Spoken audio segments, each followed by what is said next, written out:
में आज का जो टॉपिक होगा बेटा भंवर धाराएं होंगी, साथ ही साथ प्रेरकत्व क्या होता है उसके बारे में भी डिस्कशन इसी लेक्चर के अंदर हम कर ले रहे होंगे। ठीक है, तो बेटा भंवर धाराएं क्या होती हैं उनके बारे में थोड़ा सा पढ़ लेते हैं। इससे पहले बेटा यदि आप चैनल पर नए हैं तो चैनल को सब्सक्राइब कर दें और बेल आइकन को दबाना बिल्कुल ना भूलें। ठीक है, तो बेटा भंवर धाराएं क्या होती हैं इन चीज को हम थोड़ा सा समझ लेते हैं।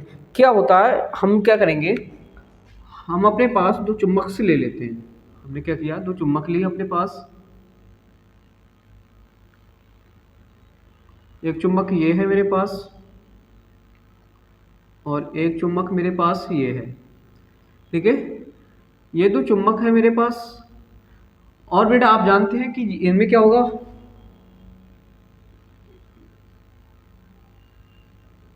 वैद्युत बल रेखा निकल रही होंगी, है ना, एन और ये एस। तो ये चुंबकीय बल रेखाएं होंगी ये वाली। अब क्या करेंगे बेटा, इन चुंबकीय बल रेखाओं के बीच में हम क्या करेंगे, कुंडली को लटका देंगे। इसमें ये दो इस तरीके से रखी हुई है, यहाँ पे बीच में गैप होगा, है ना, एक ये इस तरीके से गैप होगा। ठीक है, तो ये चुंबकीय बल रेखा चल रही होंगी इस तरीके से नॉर्थ से साउथ की तरफ, है ना। तो बेटा हम क्या करेंगे, इसी के बीच में हम एक कुंडली को लटका देंगे इस तरीके से। ठीक है, और फिर कुंडली को हम इस तरीके से घुमाएंगे। तो बेटा जब हम इस तरीके से घुमाएंगे तो देखो क्या होंगे, ये चुंबकीय बल रेखा एकदम एक यहाँ पे रखी हुई है चुंबक और एक ये यहाँ पे रखी हुई है। तो जब सेंटर में ये आएगी, ठीक है, इस तरीके से मान लो आप, एक चुंबक इधर रखी है इसका इस तरीके से और एक इधर रखी हुई है। ठीक है, तो जब चुंबकीय बल रेखाओं को जब हम कुंडली को घुमाएंगे तो कुछ क्षेत्रों को, कभी तो चुंबकीय बल रेखाओं के बीच में कुंडली होगी, कभी चुंबकीय बल रेखाओं से बाहर, फिर अंदर, फिर बाहर, फिर अंदर, फिर बाहर, फिर अंदर, फिर बाहर। इस तरीके से क्या होगा, जब कुंडली बीच में आएगी तो चुंबकीय बल रेखाओं क्या होंगी, अधिक होगी, जिससे कुंडली के बद्ध चुंबकीय फ्लक्स में परिवर्तन होगा। फिर जैसे चुंबकीय क्षेत्र से बाहर निकलेगी चुंबकीय बल रेखाओं के मान में क्या होगा, कमी होगी, इससे बद्ध चुंबकीय फ्लक्स में कमी हो जाएगी ना। हाँ, तो इस तरीके से क्या होगा, इससे बद्ध कुंडली के बद्ध चुंबकीय फ्लक्स में क्या हो रहा है, परिवर्तन हो रहा है। अब बद्ध चुंबकीय फ्लक्स में परिवर्तन हो रहा है जिससे उस कुंडली के अंदर एक प्रेरित धारा उत्पन्न होगी, प्रेरित विद्युत भाग उत्पन्न होगा। ये प्रेरित विद्युत भाग वाली प्रेरित धारा होती है ना। अब क्या होता है बेटा, इससे क्या होगा, प्रेरित विद्युत धारा उत्पन्न हो गई। ये प्रेरित विद्युत धारा ही बेटा क्या होती है, ये प्रेरित विद्युत धारा जो उत्पन्न हुई है वो भंवर के रूप में उत्पन्न होती है। भंवर के रूप में बोले तो इस तरीके से उत्पन्न होती है, आपने शायद पानी में देखा होगा, इस तरीके से होती है, इस तरीके से। ठीक है, भंवर के रूप में उत्पन्न होती है और इसी धारा को भंवर धाराएं कहते हैं, भंवर धाराएं कहते हैं। समझो आगे बात बेटा। तो भंवर धाराएं क्या होती है, तो बोलेंगे किसी भी कुंडली के बद्ध चुंबकीय फ्लक्स में परिवर्तन करने पर, ठीक है, बद्ध चुंबकीय फ्लक्स में परिवर्तन करने से उस कुंडली के अंदर एक धारा उत्पन्न हो जाती है, जिससे उस धारा की दिशा जो होती है वो भंवर के समान होती है। इस कारण उस धारा को भंवर धारा भी कहते हैं, या वो धारा भंवर धारा होती है। ये किसके नियम के अनुसार है, तो बोलेंगे ये है फैराडे के नियम के अनुसार। ये किसी ने बताई थी, ये फैराडे ने बताया था इसके बारे में। ठीक है, प्रेरित धारा उत्पन्न होती है, फैराडे ने बताया था, उसी को ही भंवर धाराएं कहा गया। बाद में खोज होती रही और खोज होने के बाद उनका नाम ही, उसी धारा का नाम भंवर धारा भी पड़ा। ठीक है, तो आई हो बात समझ में आ गई होगी आपको।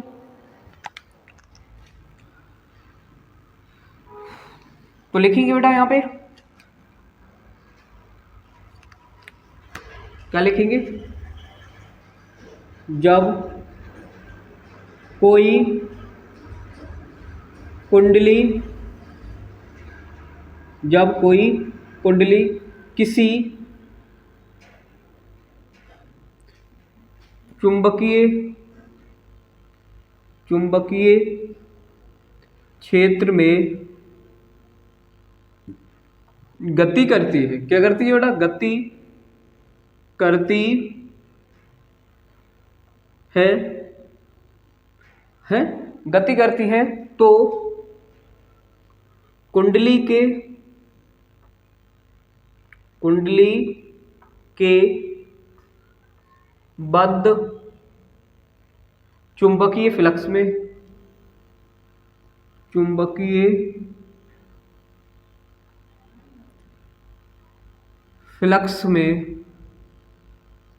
बद्ध चुंबकीय फ्लक्स में परिवर्तन होता है, परिवर्तन होता है। बद्ध चुंबकीय फ्लक्स में क्या होता है बेटा? परिवर्तन होता है। और बद्ध चुंबकीय फ्लक्स में परिवर्तन होने से क्या होता है? बद्ध चुंबकीय फ्लक्स में परिवर्तन होने से होता है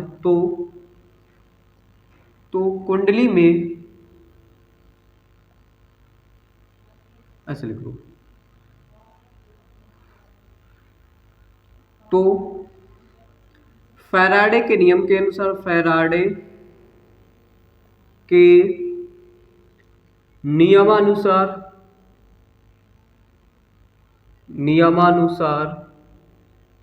फैराडे के नियमानुसार कुंडली में क्या उत्पन्न हो जाती है? कुंडली में धारा उत्पन्न हो जाती है। धारा उत्पन्न हो जाती है, जिसकी दिशा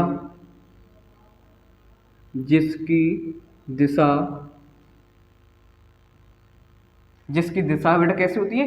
जिसकी दिशा भंवर के सवार होती है, भंवर के समान होती है। इसे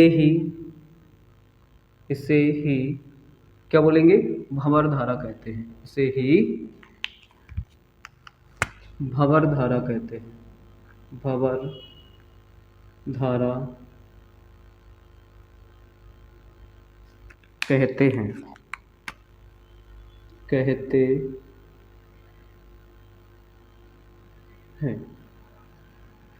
ठीक है, इसी को भंवर धारा कहते हैं।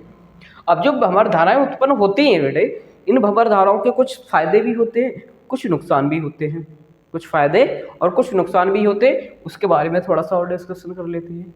फायदे क्या होते हैं? तो बेटे फायदे में बात करूं तो गैल्वेनोमीटर होता है, स्पीडोमीटर जो होता है अपनी गाड़ियों में लगा हुए होते हैं,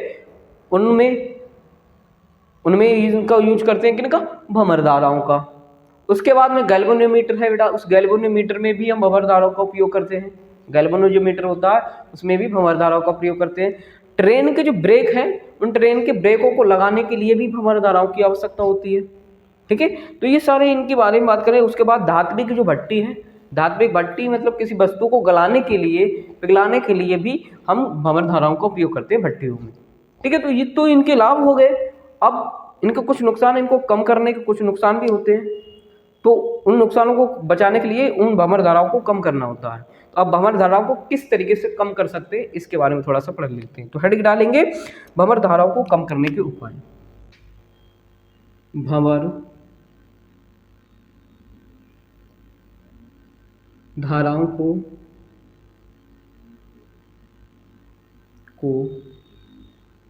कम करने के उपाय। भंवर धाराओं को कम करने के उपाय, सही बेटे। तो नंबर 1 करके डालेंगे भंवर धाराओं को कम करने के उपायों में। नंबर 1 होगा हमारा प्लेट या वो जो कुंडली हमने बताई थी, वो कुंडली प्लेट को कंघे नुमा आकृति में काटने पर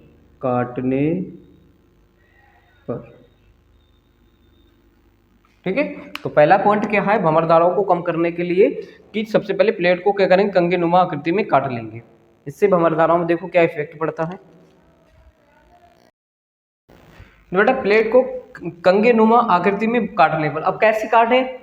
तो भंवर धाराओं जो भंवर धारा जो उत्पन्न हो रही है, वो भंवर धाराएं कम हो जाए। देखो बेटा ध्यान से समझेंगे इस चीज के लिए।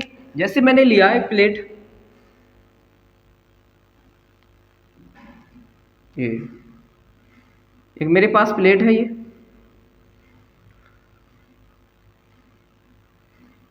ये वाली, ठीक है। और वही मैंने एक प्लेट और ले ली,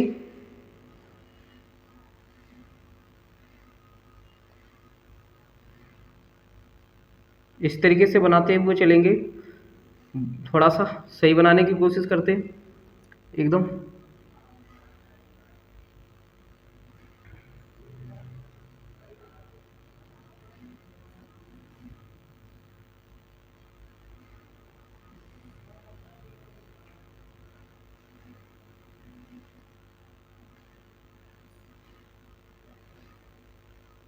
इस तरीके से मैंने बना। अब देखो यहाँ पे जो भंवर धाराएं उत्पन्न होंगी बेटे, ये जो भंवर धाराएं उत्पन्न होंगी इनके लिए शॉर्ट कम समय लगेगा चलने में, है ना। इसमें जो भंवर धाराएं उत्पन्न होंगी वो कम चक्कर लेंगी, इन्हें घूमने में समय कम लगेगा, है ना। तो अब समय कम लगेगा तो अधिक भंवर धाराएं उत्पन्न होंगी, ठीक है। और वही यहाँ से अगर मैं बात करूँ भंवर धाराएं बेटा, अगर ये आती हैं इस तरीके से आती हैं तो देखो इन्हें ये बहुत सारा रास्ता कवर करना पड़ेगा। ये इस तरीके से, ये इस तरीके से चलेंगी तो इस तरीके से ये बहुत ज़्यादा एरिया को चलेंगे, ये सारा एरिया घूमते हुए जाएंगे ये, तो ये वाला सब एरिया घूमेगी तो इन्हें उस समय ज़्यादा समय लग रहा है ना। तो जब ज़्यादा समय लगेगा तो ये क्या करेंगे, जो भंवर धाराएं उत्पन्न हुई है वो ऊष्मा के रूप में क्या हो जाएंगी, खत्म होने लगेंगी। ऊष्मा के रूप में ये क्या करेंगे, नष्ट होने लगेंगी। इस कारण से भंवर धारा जब अधिक समय लगेगी घूमने में, अधिक समय लेंगी तो अधिक समय लेने पर क्या होगी, जो भंवर धारा है वो ऊष्मा के रूप में नष्ट होने लगेगी। इससे क्या होगा, भंवर धाराएं कम हो जाएंगी। तो किस तरीके से कम कर सकते हैं, तो आप बोलेंगे प्लेट को अगर कंगे नुमा आकृति में अगर हम काट देते हैं प्लेट को और उपकरण सॉरी अगर सेट करते हैं किसी भी यंत्र में तो उस समय भंवर धाराएं कम हो जाएंगी, ठीक है। दूसरा क्या है बेटा, दूसरा पॉइंट है कैसे कम कर सकते हैं, पटलित क्रोड, पटलित क्रोड, ठीक है। क्या, पटलित क्रोड कैसे करके, वो चीज समझो बेटा। जैसे मैंने लिया प्लेट ले रखी है मैंने इस तरीके से, और एक और प्लेट ले लो, एक प्लेट के ऊपर एक और प्लेट रखो, सॉरी बन जा भैया सही से, फिर उसके ऊपर एक और प्लेट रखो और फिर उसके ऊपर एक और प्लेट रखो, ठीक है। तो इस तरीके से प्लेट के ऊपर प्लेट रखे। अब रखेंगे कैसे बेटा, पहली प्लेट रखेंगे चालक प्लेट, फिर एक अचालक प्लेट, फिर एक चालक, फिर एक अचालक, फिर एक चालक, फिर एक अचालक प्लेट। इस तरीके से ढेर से लगा लेते हैं। इस तरीके आपने देखा होगा ट्रांसफार्मर, जैसे आपने रेडियो कभी खोला होगा तो ट्रांसफार्मर देखा होगा, उसमें जो क्रोड लगी होती है, पत्ती जिन्हें बोलते हैं, पत्ती आपने देखी होगी, इस तरीके से चिपकी होती है, एक के ऊपर एक, एक के ऊपर एक, एक के ऊपर एक, देखिए ना। हाँ, तो बेटा वही भंवर धाराएं को कम करने के लिए लगाई जाती हैं। तो इस तरीके से क्या होती है, अब इनके बीच में हमने अचालक प्लेट भी रखी है, चालक प्लेट है, तो चालक प्लेट में जो भंवर धाराएं उत्पन्न होंगी वो दूसरी वाली चालक प्लेट में ना जाती हैं। इस तरीके से क्या होती है, भंवर धाराओं की संख्या जो होती है, भंवर धाराओं की जो मात्रा होती है, उनकी जो कैपेसिटी होती है वो कम हो जाती है, ठीक है। तो समझ में आ गई, आई होप बात आपको। तो पटलित क्रोड के रूप में अगर हम पटलित क्रोड बनाते हैं तो भंवर धाराएं कम हो जाती है। दूसरा, प्लेट को कंगे नुमा आकृति में अगर मैं काट लेता हूं और काटने पर भी भंवर धाराएं कम हो जाती हैं। समझ में आ गई नहीं आपको बेटा। अब आते हैं बेटा आगे, भंवर धाराओं के लाभ क्या है, मतलब उपयोग क्या है, उसके बारे में थोड़ा सा पढ़ लेते हैं। तो भंवर धाराओं के उपयोग पढ़ लेते हैं।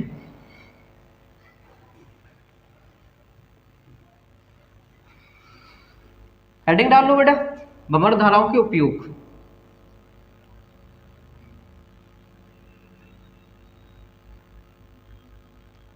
भंवर धाराओं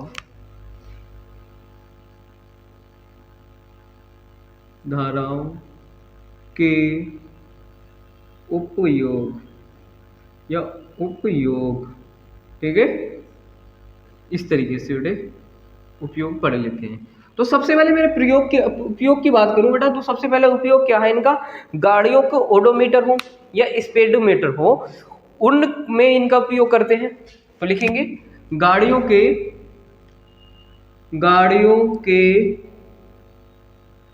ओडोमीटर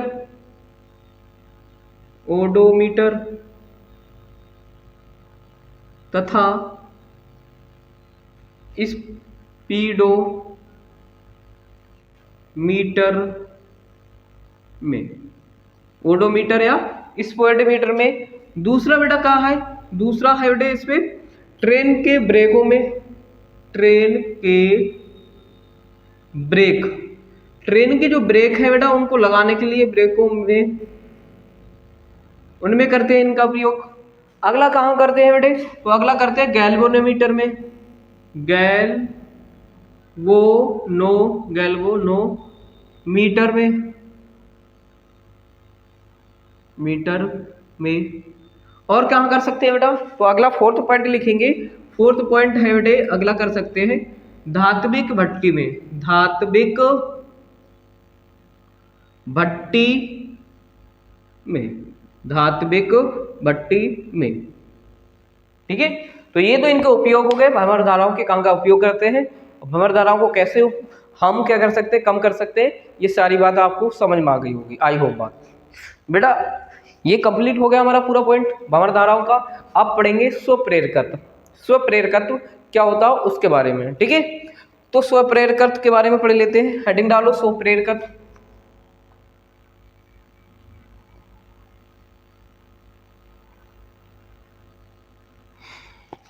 ठीक है, तो हेडिंग डालेंगे स्वप्रेरकत्व। उससे पहले प्रेरकत्व के बारे में समझ लो। प्रेरकत्व, ये प्रेरकत्व जो है बेटा क्या है, प्रेरकत्व थोड़ा समझो ये है क्या। कुंडली का गुणधर्म है बेटा, कुंडली का गुणधर्म है, गुणधर्म, कुंडली का गुणधर्म है बेटे ये प्रेरकत्व सॉरी प्रेरकत्व जो है कुंडली का क्या है बेटा, हमारा गुणधर्म है। और ये प्रेरकत्व जो है वो दो प्रकार का होता है। कौन कौन सा होता है बेटा दो प्रकार का, तो बेटा सबसे पहले मैं बात करूं स्वप्रेरकत्व। कौन सा होता है, स्वप्रेरकत्व। स्वप्रेरकत्व होता है और एक होता है अन्योन्य प्रेरकत्व, अन्योन्य प्रेरकत्व। ठीक है, सो प्रेरकत्व जो होता है वो कितने प्रकार का होता है, तो बोलेंगे दो प्रकार का होता है, स्वप्रेरकत्व और अन्योन्य प्रेरकत्व। स्वप्रेरकत्व में केवल एक कुंडली होती है, अन्योन्य प्रेरकत्व में कितनी होगी, तो दो कुंडली होती है। इसमें एक, इसमें दो होती हैं। ठीक है, तो लिखो इसमें कितनी होती है कुंडलियां, इसमें एक कुंडली होती है। और इसकी बात करें बेटा तो दो कुंडली होती है, दो कुंडली।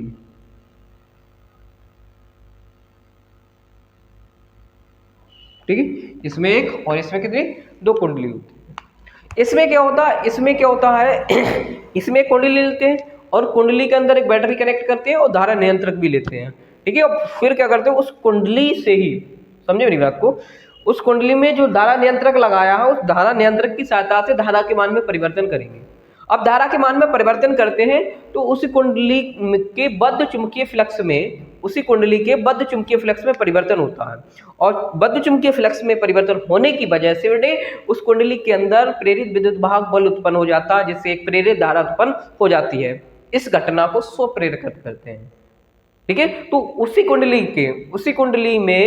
उसी कुंडली में धारा नियंत्रक की सहायता से धारा के मान में परिवर्तन करके उस कुंडली के बद्ध चुंबकीय फ्लक्स में परिवर्तन करके उसके अंदर प्रेरित धारा उत्पन्न करने की पूरी घटना ही स्वप्रेरकत्व कहलाती है।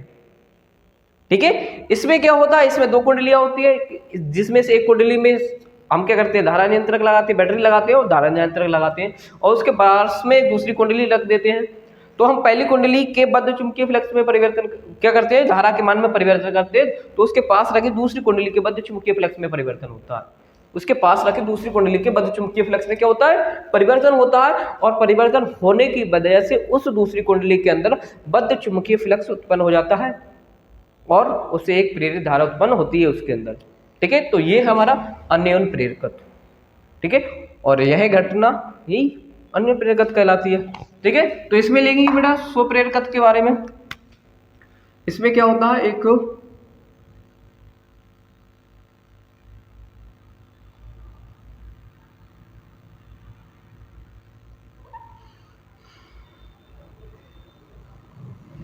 इस तरीके से और इस तरीके से आते हैं बेटे, तो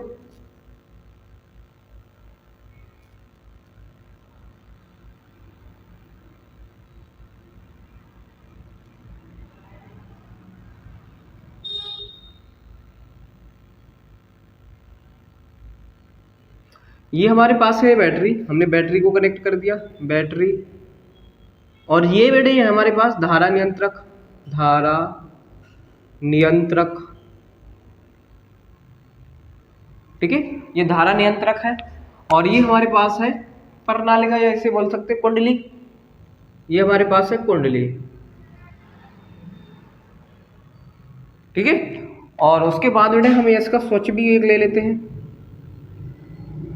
ये हमारे पास के कुंजी है, ठीक है। और जैसे ही कुंजी को हम बंद करते हैं तो इसमें क्या होता है, कुंडली के अंदर धारा प्रवाहित होने लगती है। अब जैसे इसके अंदर धारा प्रवाहित होगी तो ये चुंबक की तरह कार्य करने लगेगी, ठीक है। अब चुंबक की तरह ये कार्य करेगी इस तरीके से, तो इसमें वैद्युत बल रेखाएं भी गुजर रही होंगी, गुजरेंगी ना, इसमें वैद्युत बल रेखाएं भी गुजरेंगी, सॉरी चुंबकीय बल रेखाएं।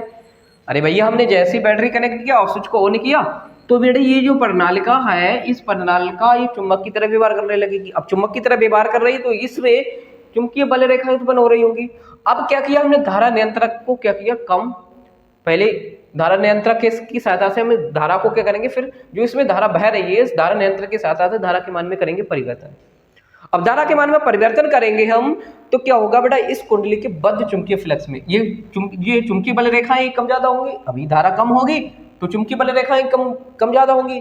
अब चुंबकीय बल रेखाएं कम ज्यादा होंगी तो इसके बद्ध चुंबकीय फ्लक्स में कुंडली के एक क्या होने लगा, बद्ध चुंबकीय फ्लक्स में परिवर्तन होगा, ठीक है। अब बद्ध चुंबकीय फ्लक्स में परिवर्तन होगा तो इसके अंदर एक प्रेरित धारा उत्पन्न हो जाती है, और यह प्रेरित धारा उत्पन्न हो जाती है। यह पूरी घटना ही स्व प्रेरकत्व है।